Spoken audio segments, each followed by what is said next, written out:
This is Dumbed Down Life, number 63.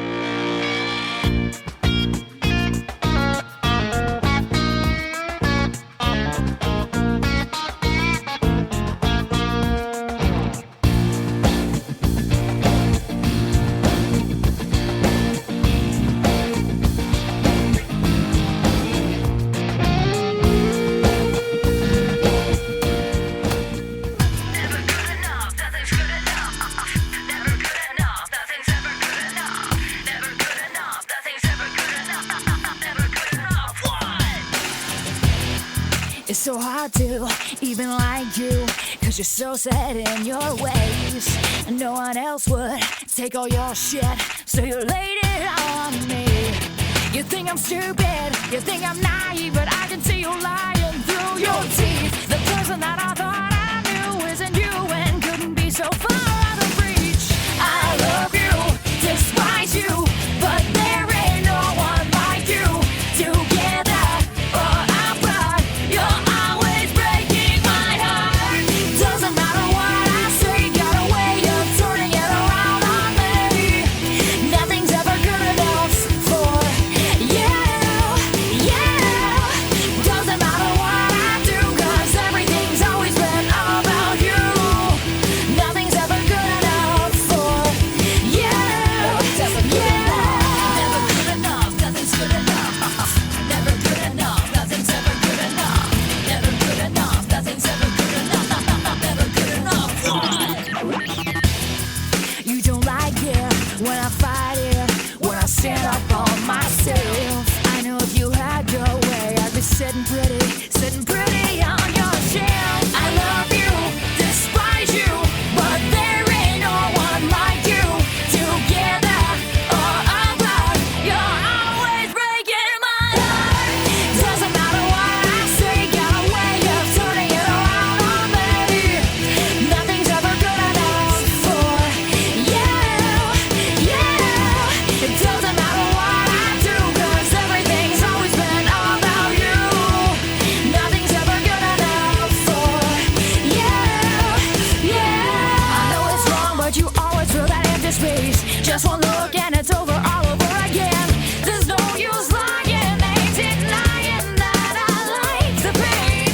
You got a way of making my whole body ache, just a test to see how much that I can take. There is no happy end. Let's see how far I can bend till I break. Yeah, yeah, yeah, yeah.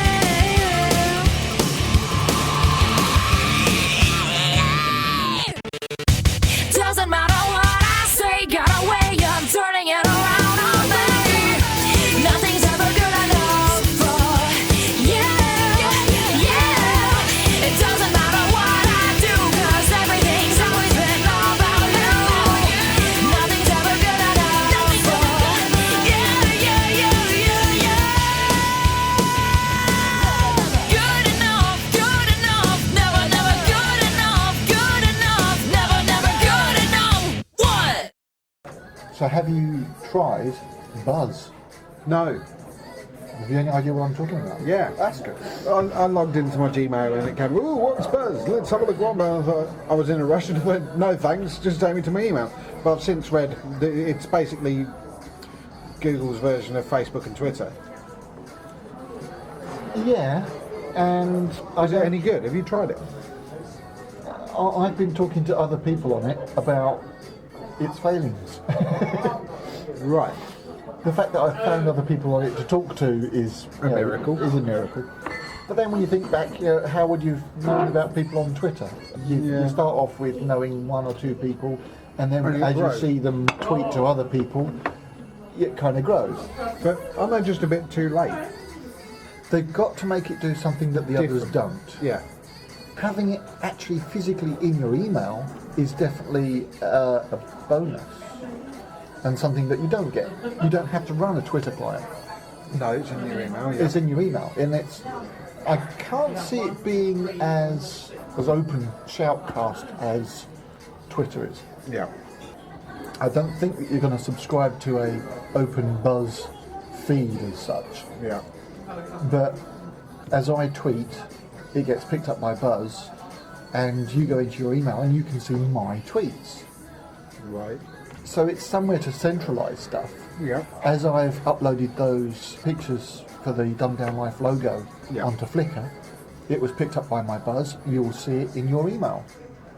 Okay. It's but all then RSS, really. But then my Flickr automatically tells me that you sends me an email that you've put the photos up anyway. Do you get a weekly one or a? No, it does it. You get it straight away within a sort of a few hours. Yeah. So they're using those systems that already exist. Yeah. To pull it all together. You made the post while I'm following your blogger. In my Google Reader. Yeah. Which, when there's a new thing, sends me an email. And this is an alternative to using email to do all this. What's going to drag me away from how it's already set up? Well, I already get emails of most new things that pop in. Why am I going to change?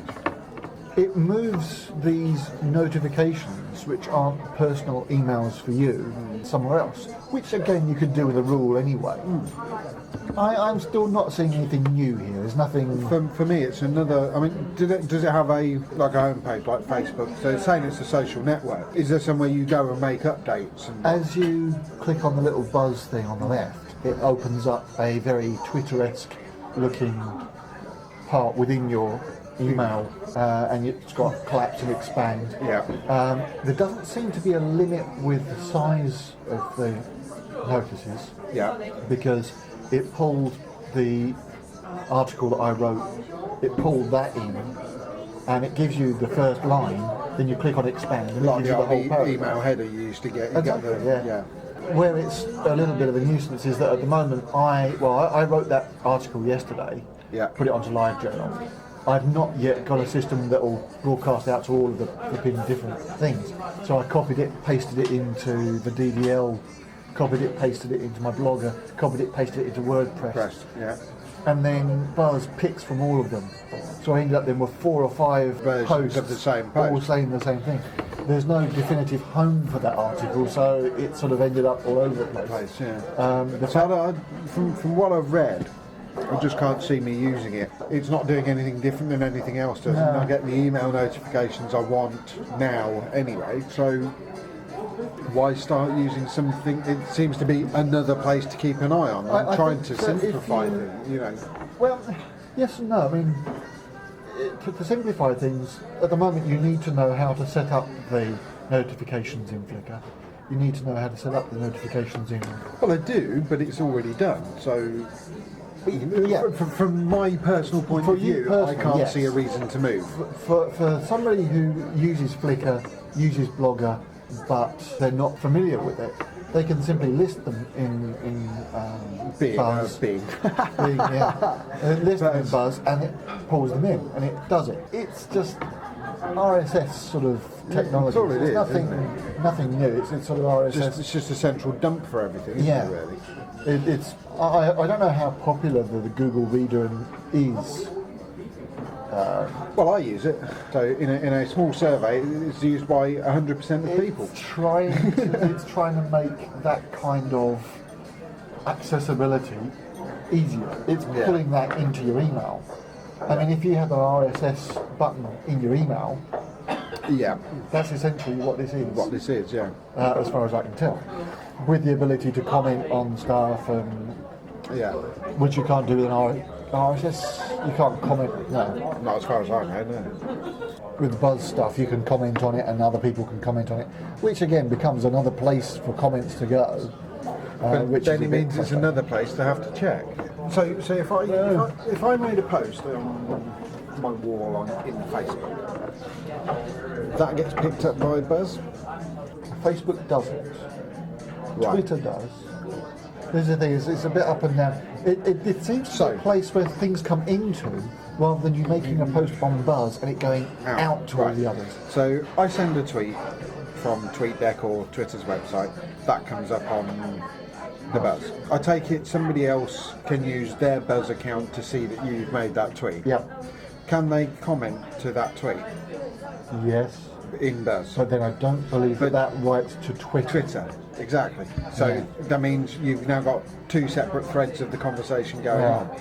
So you've got a Twitter account. You send a tweet, which is also set to post to your Facebook. Yeah. Somebody comments on Facebook. It doesn't come back to Twitter. Or Buzz.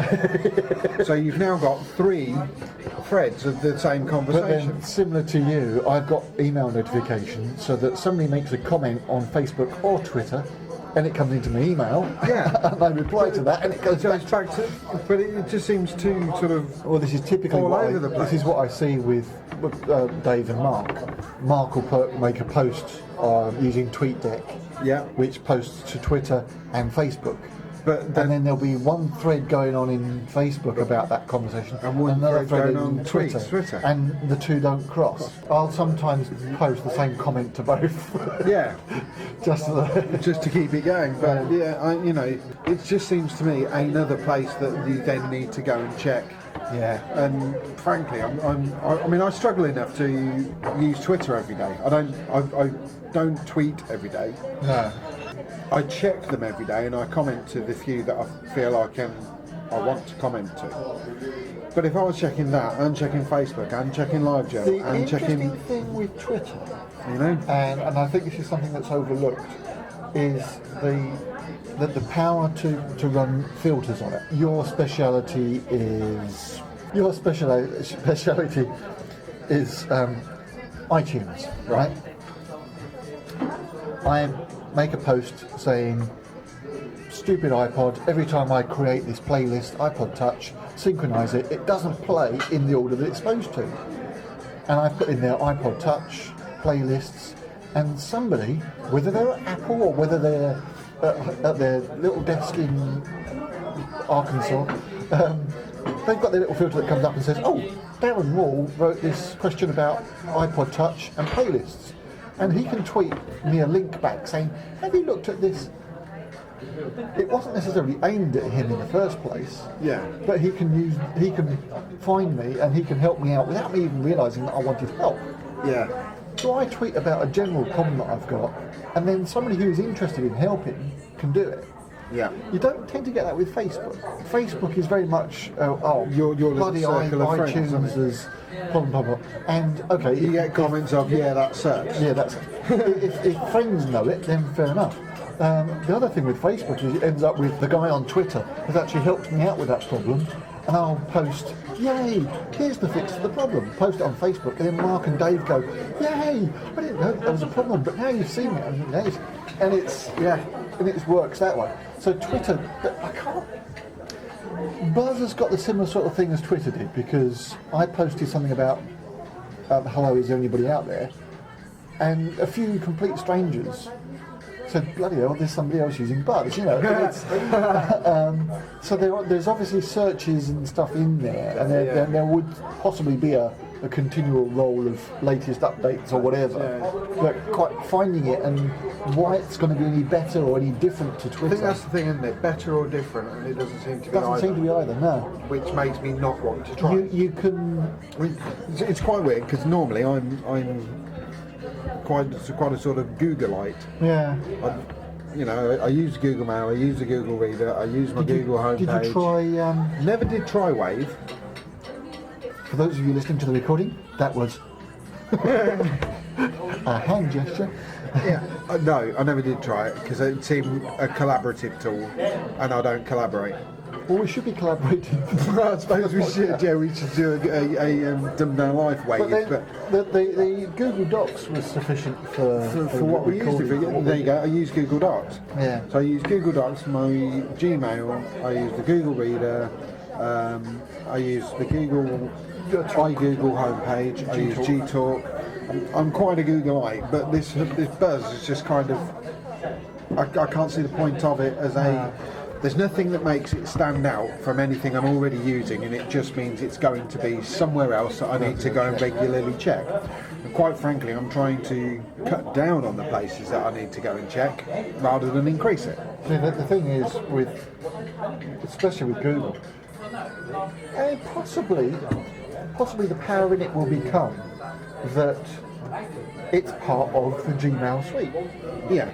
Because yesterday, when I was looking for the sketch that you'd drawn for the logo, I was able to narrow down the week that we would have drawn it, because it was able to search all my emails and all our G-Talk conversations. Yes. Had that also included all of our Twitters or Buzzies or whatever, it could have narrowed that down even further and possibly even still had the picture. I don't know if you've seen this recently, but if you do a search on Google, sometimes it throws back tweets as results. No. So Twitter is also indexed and searchable and stored as well. Oh, wow. Well, Twitter themselves store it, but it's also indexed. The trouble with indexing them and searching them is that there's 400 characters. So you're not going to get much of 140 characters. 140? No, sorry, 140. I say. You're not going to get much of a repeat in a keyword. No. You don't have tags. You don't have. Well, that's what this whole hashtag thing's for, isn't it? Yeah, but you don't get as much of a relevance awareness. If I do a search for iPod, I'm going to find web pages more relevant than tweets. Yeah. Because it might just say tweeted via an iPod, and that's really not relevant. No. But when you've got 140 characters, yeah, that's where it narrows down. But then if I'm looking for, I don't know, the FTP information for a web server in a conversation that we've had, then certainly looking at the G-Talk logs and having those accessible. Yeah. Has been a real. Is that how you knew that we had that conversation about the IP address for the?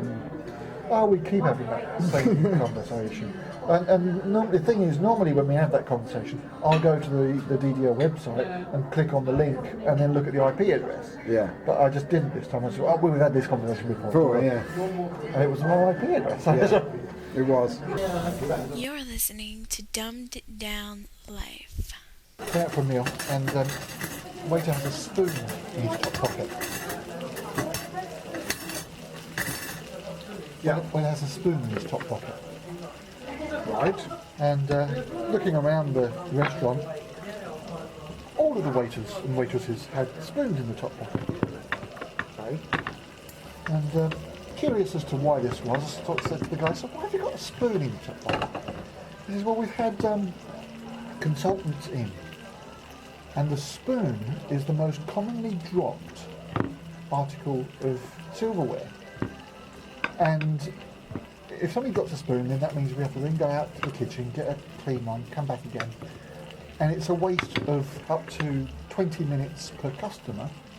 Per customer? Per customer. Per waiter. And this adds up to a considerable amount of hours. Whereas if you were to drop your spoon now, I just give you this one out of the pocket, and then next time I go back to the kitchen, put a new one in.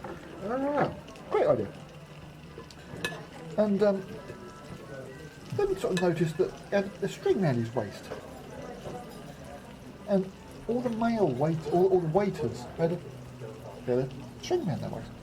I said, so this is a bit of string, what's this? I said, well, when this consultancy come in, he said,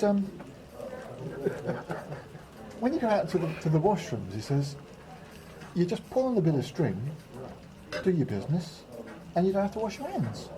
Because, just use the bit of string to... Oh, that's a good idea.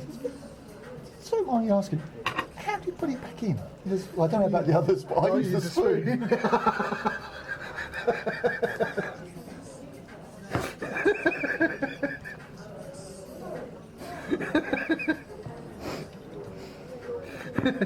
What I liked about that was... It took me a minute before I realised you were telling a joke. That's what I liked about it. Really, hours? He's there. You saw it dawn on my face as well, didn't you? I'm saying, I think in 20 minutes per customer, that sounds a lot.